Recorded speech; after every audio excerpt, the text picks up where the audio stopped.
Alright, well, the first one that we're going to talk about is number 3, and that is that Mr. Lee is 30 years older than his son, Chance. In 4 years, Mr. Lee will be 4 times as old as Chance will be then. How old will Chance be 4 years from now? So, what do you think that we need to do in order to do this problem? Set up an equation? 2 equations. Did anybody get this one right? Nobody got it right? Is this one, we all missed this one? Alright, so, first of all it says that Mr. Lee, which we would represent with L, Mr. Lee, L, and it says that he is equals 30 years older than his son Chance. Okay, how am I going to show that? 30 years older than Chance, what will I write? 30, what? Plus C. This is, Mr. Lee is 30 years older than Chance, or you could have C plus 30, alright?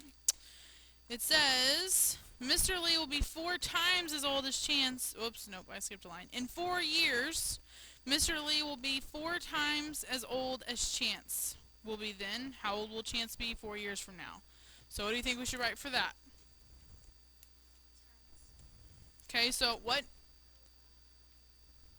L equals 4C. Okay, so 4 years, but we also have that it's 4 years from now. So how are we going to show 4? Because this is Lee, L and C are Lee right now. Lee and Chance right now.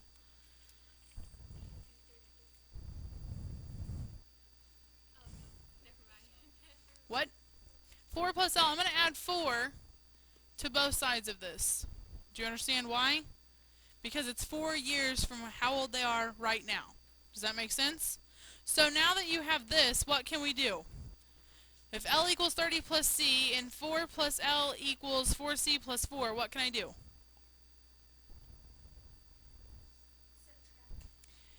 L equals 30 plus C. What can I do with it? Plug it in. So I have 4 plus 30 plus C equals 4C plus 4. Okay, now what?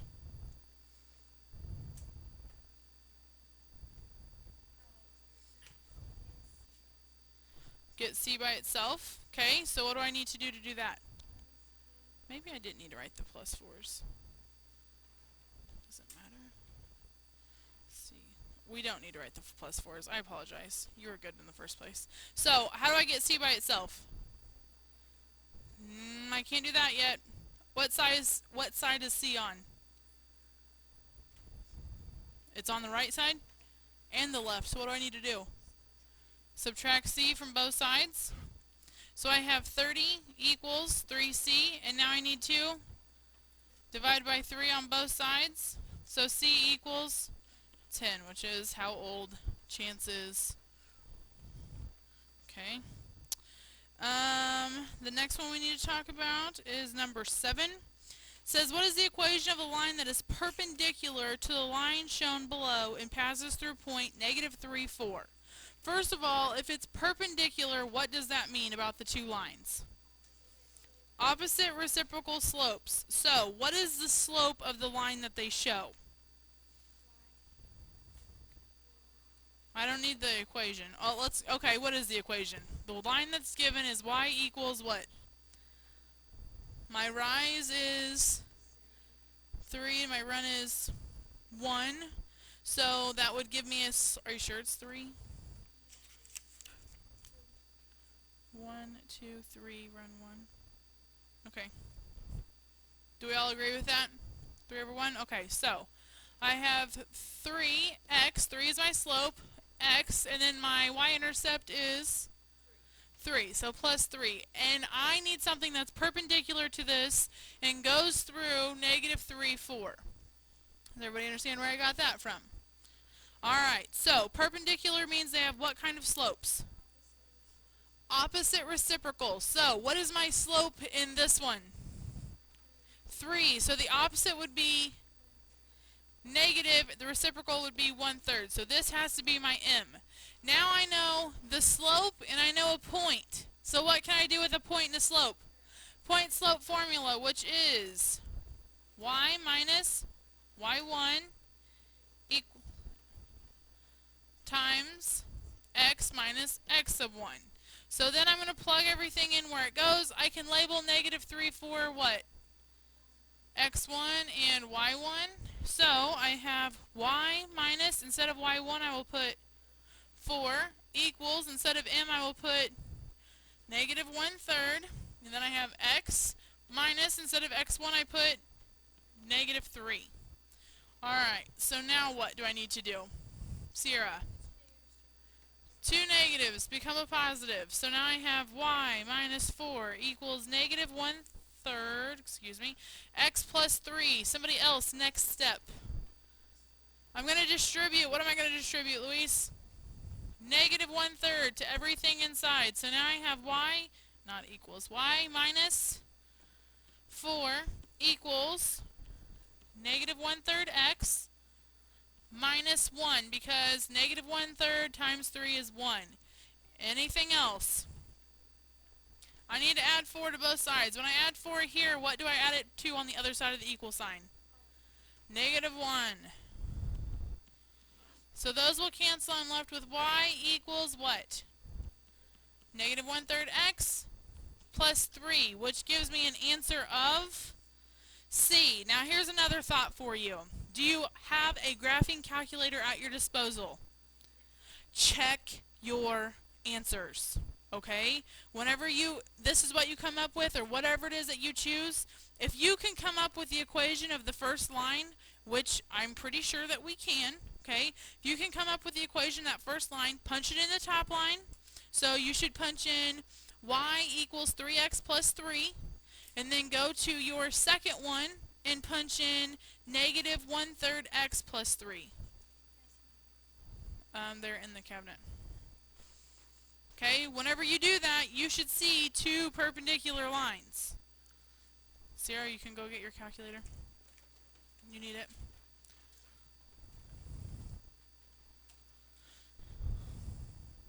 If you're choosing a different one, you got a different answer, whatever, punch it in, double check. Use that graphing calculator to your advantage. You have it to your disposal, okay? Check every answer with it. Do not rely on it, okay? Do the math. Make sure that you have done it right, okay? Everything you do, you should write down on a separate sheet of paper. Make sure that you are writing things down as you're doing the problems, but then check it. If there's a way to check it, please, please do. Alright, next problem. Did anybody graph it? Did you see that it's perpendicular? Yes, okay, good. Alright, next problem we're going to talk about is number 19. Looks like. It says Julie bought 6 t-shirts for $62. Some of the t-shirts were $8 each, others were $15 each. If X represents the number of least expensive t-shirts, which equation can be used to find the number of least expensive t-shirts purchased? Okay. So, says that she bought 6 t-shirts for $62. That's the first thing that I'm going to write down. 6 t-shirts for $62. So I should automatically know that it's going to be equal to what? What's my total going to be? 62, thank you. Alright, so automatically I know my total is 62. Then I know that some of the t-shirts were $8 each and some of them were $15 each.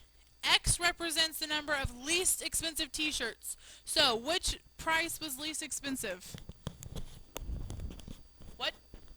$8 was, I don't know, that's too close. Okay, $8 is what was least expensive. So it's going to be 8x. Do you understand why we have 8x? Okay, so she bought some that were $8 and she bought some that were $15. So I know it's going to be plus $15, okay? But I can only use X. So I'm multiplying it by something and it has to be equal to 62. Do you understand where I'm getting all this from? Now, our options here are just having 8x plus 15x, which won't work because why? Why can I not choose C, 8x plus 15x? X is only the least number, the least expensive t-shirts. So that can only go with the 8. So I have to come up with something over here. How many t-shirts did she buy total? 6. $62 worth. But 6 t-shirts total. Okay?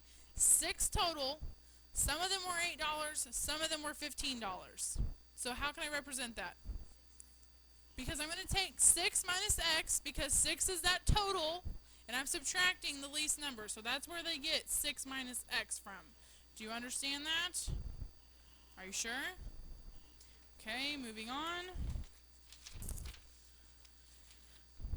Number 24, I'm a little disappointed that we're having to talk about number 24 because that's one that I feel like should be a give me with you all, because it says what's true of the slope and y-intercept of the two equations. If we are wanting to know the slope and y-intercept, how do we find that?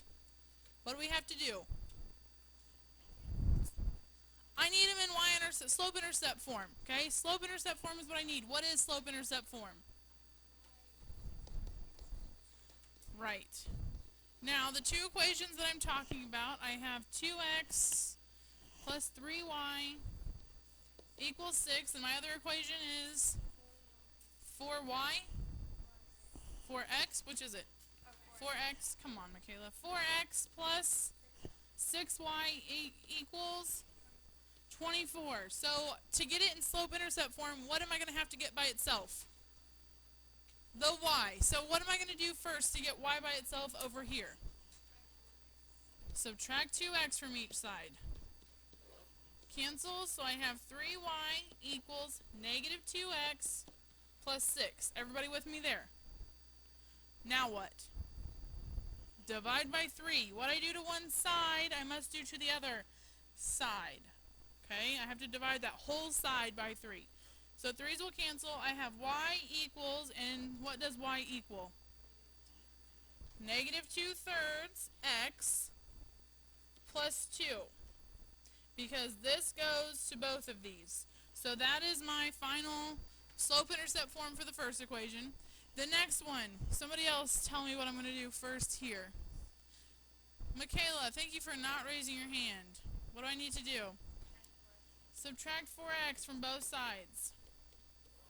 Cancels. I have 6y equals negative 4x plus 24.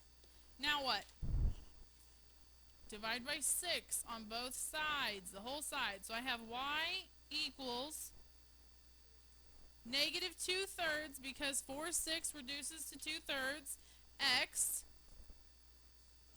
plus 4. So, if I showed you these two equations, what would you tell me about them? What would you tell me about the slope? What would you tell me about the slope, Sierra?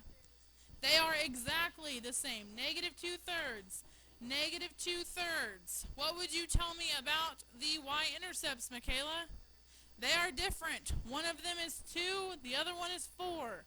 Do you understand what they wanted there? You all know what slope-intercept form is. If they're talking about the slope and the y-intercept, get them in slope-intercept form. Okay, next we're going to talk about 26, which is what is the 10th term in this sequence. Okay, first of all, I am well aware that some of us do and don't know the equation for this. Do I have anybody who does know the equation for it? Nobody knows the equation for it? What happens if they ask you for the 97th term tomorrow? Then what? You're going to list it out 97 times? I know 10 times was easy, but what if it's not 10 times? You're going to have a question like this, and I'm going to guess that it's going to be somewhere more around 50. What are we going to do? We don't know what to do? Let me help you. A sub n equals a sub 1 Well, wait, let's see what it is doing. We're multiplying by 3. I didn't look at that. Okay, first of all, if we're multiplying by 3 each time, what kind of a sequence is that? Say it. What is it? It starts with a G. It is a, Michaela? It is a geometric sequence, which means that we're going to use the geometric sequence formula. Now, let's see. Oh, nope, that's not a formula that's on your sheet. I was wondering if it was. Oh, I just lost my spot. What pages are we on? Okay. Alright, so, since we're multiplying to get to each term, we use the geometric sequence, which is a sub 1 times the ratio raised to the n minus 1. You remember that? Okay, and we're looking for which term? The 10th term. So I put a sub 10 equals a sub 1 times, my ratio is what I multiply by, which is 3. So I put 3 raised to the 10 minus 1. Whoops, I forgot to sub in my a sub 1. What is my a sub 1 here? 5. So I have a sub 10 equals 5 times 3 to the what power? 9th power. This you can plug into your calculator. 5 times 3 to the 9th power. I would still follow order of operations just to be safe. So first you should do what? 3 to the 9th power, which is 19,000, what was it? 683 times 5, which gets me?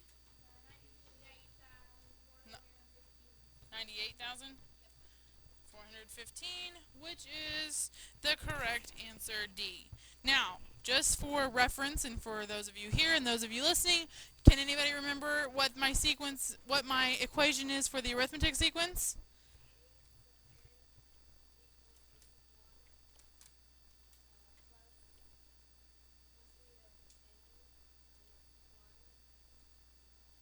Very good, okay? And that is where a sub 1 is my first term. N is always term number. And D is the common difference. And if it's being subtracted, if it's a negative number each time, then we put in a negative number. We make sure we put it in parentheses because we're multiplying by D, right? Okay, do you have a question? Oh, look, and they gave you that as an answer. Michaela used the arithmetic sequence, and that got her the wrong answer because we weren't adding or subtracting. And, oh my gosh, the answer she got is an answer that is a possibility. I have told you and told you and told you, they're going to give you every option there is for a mistake, right? One of those options is using the wrong formula, and that answer is there. Okay, now Michaela, what I'm going to say to you is, does it make sense for the 10th term to be 32 if the 4th term is 135? No. Use some common sense, okay? And if they are dumb enough to give you one that is the 10th number or the 12th or something small, do it this way, but check it. Check it, check it, check it, okay? If you need to list it out to make sure you get it right, please just get the right answer, okay? Yes. Yes. You have to show your work on scratch paper, and all of that work has to be turned in, and we have to give that to Mrs. Van. So you need to show your work like you're taking a regular test. So write the number like we do on our homework, box off your paper if you need to. Each one you list out and you show your work for. Yes, sir. It gets sent back in. So it counts for on your performance event, but right and wrong is what is most important, okay? But showing that you have organized thoughts is good. Yes. I will provide. You are not allowed to bring anything except for a pencil and a calculator. Everything else I will provide for you. So I will give you a reference sheet with the equations. I will give you grid paper, and I will give you blank paper. You'll get a reference sheet that's in the front of the book. Yep, you'll get exactly one of those. And then you'll get a plain unlabeled, unmarked grid sheet so that if you have graphing problems, you can make your own graph because it's easier to make your own than to follow on the computer, right? So you should make your own graph if you have that opportunity or you need to make a graph. And then you'll have scratch paper for showing your work. And as much paper as you need, I will give to you. I will have plenty of paper to provide you. Okay? So if you want to make a huge graph, I'll provide you with more graph paper. Yes. Yeah. Yeah. Yes. Our scratch paper is like plain white copy paper. Yes, like out of the printer. Okay. Now, number 28. Which of these shows the following expression factored completely? And the expression that they give us is 2x to the third, thank you, minus 2x squared minus 12x. Well, first of all, before we can factor this, what do I have to do first, Michaela? Take out 2 and x. So when I take out 2 and x, what am I left with in my first term? X squared minus x minus 6. Does everybody understand where she has gotten this from? Now, once you get it to this point, this should be a really easy one to factor because we have a coefficient of 1 here. Those are the easy ones, right? Do you remember doing that? So I need something that does what to get 6? Multiplies. And I need something that does what to get negative 1? Adds or subtracts. Okay? So I have 2x times, and I'm going to split it up. So what goes first? I have x first in both of them. My things that multiply to get 6 are 2 and 3, 1 and 6. Those are my only options. From those, which of those will give me a 1? The 2 and the 3. So I'm going to put 2 and 3. Now, 6 has to be negative and 1 has to be negative. So, where does my negative need to go? With the 3. Negative goes with the 3, positive with the 2, because negative 3 plus 2 gives me negative 1, and negative 3 times 2 gives me that negative 6. Does everybody understand where we got that from? Yes? Okay, moving on. Yeah. Yep, right. But they will, you need to recognize, it doesn't matter which way it is because we can multiply in any order, but you have to recognize that if you have it this way and they have it listed the other way, which I don't know how they had it listed. Okay, so if they have it with the 3 first, then you need to recognize that, okay, the 3 is, that's the same thing. Okay? Number 29 is the next one that we're going to talk about. And that is negative 1/2.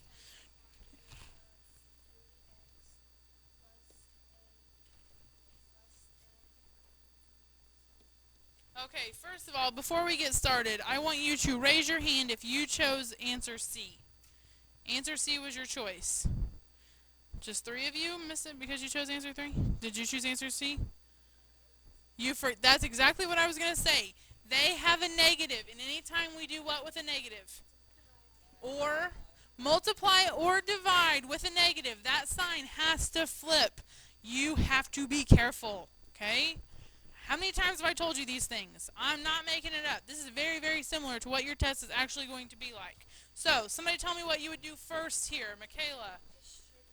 Distribute what? Okay, so negative 1/2 times 3x is? So negative 3 over 2x.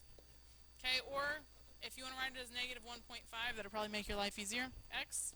You understand where I'm doing that from? Okay, so negative 1/2 times 8 was negative 4 is less than or equal to negative 10. Now what? Add 4 to both sides. So I have negative 1.5x is less than or equal to negative 6. And now I need to do what?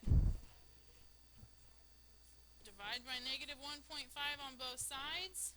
So now, those will cancel. I have x, but I divided by a negative on both sides, so my sign has to flip 4.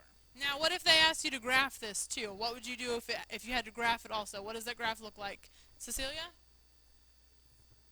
It's an open circle at what point? 4, and it's shaded to the right side. Remember that? You know what I'm talking about there, right?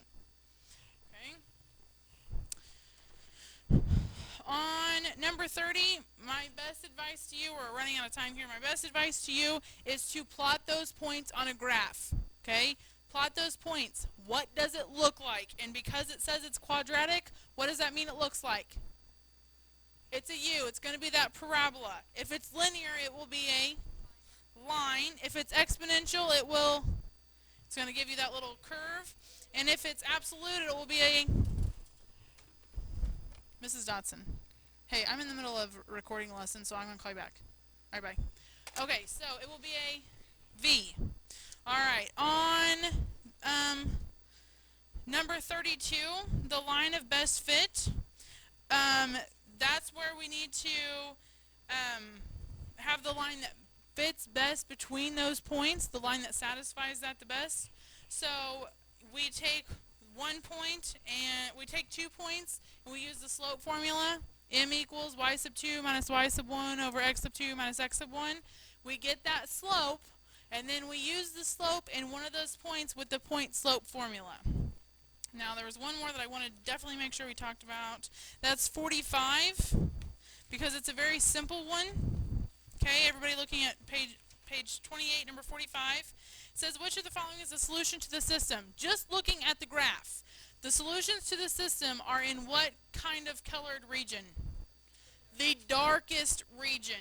Okay, so that means it's that top right-hand corner. What you need to do is you plot each of those points and see where they fall. So 3, 2, you go over 3, up 2. That falls in the dark region. That is your solution.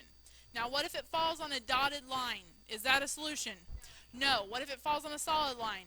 Yes, as long as it's next to that darkest region. What makes a dotted line on a graph like that? Sierra? Less than or greater than. If it doesn't have the equal to, that means it's that dotted line. Why do I shade above? I shade above if my sign is greater than. I shade below if my sign is less than. Okay, and if it is less than or equal to, I would have what kind of a line? Solid line, and I would shade below. Okay, that's pretty much all that we're going to get through. On number 40 on page 25, what you need to do on that one is set it equal to 0. So we have x squared plus 36 equals 13x. How would I set this equal to 0? What should I move? The 13x. How do I move it? Subtract 13x from both sides. When I do that, those will cancel. I have x squared minus 13x plus 36 equals 0. Now all I have to do is factor this and set it equal to 0. So I have x and x. I need something that multiplies to get 36, but will get me 13. What is that? Sierra? Nope. 9 and 4. But it has to multiply to get a positive, add to get me a negative, which means they both have to be negative, because to get a negative here and a positive here, they're both negative. So what will get me a 0 over here? Positive 4 and over here, 9. So x is equal to 4, x is equal to 9. That's how you get the solution on number 40. All right? Okay, seriously, get a good night's sleep tonight. Put your phone away. You don't need to talk to your boyfriend. Tell him good night at 8 o'clock, because that's what time you're going to sleep. Or your girlfriend, Dylan, whatever, okay? Have a good day.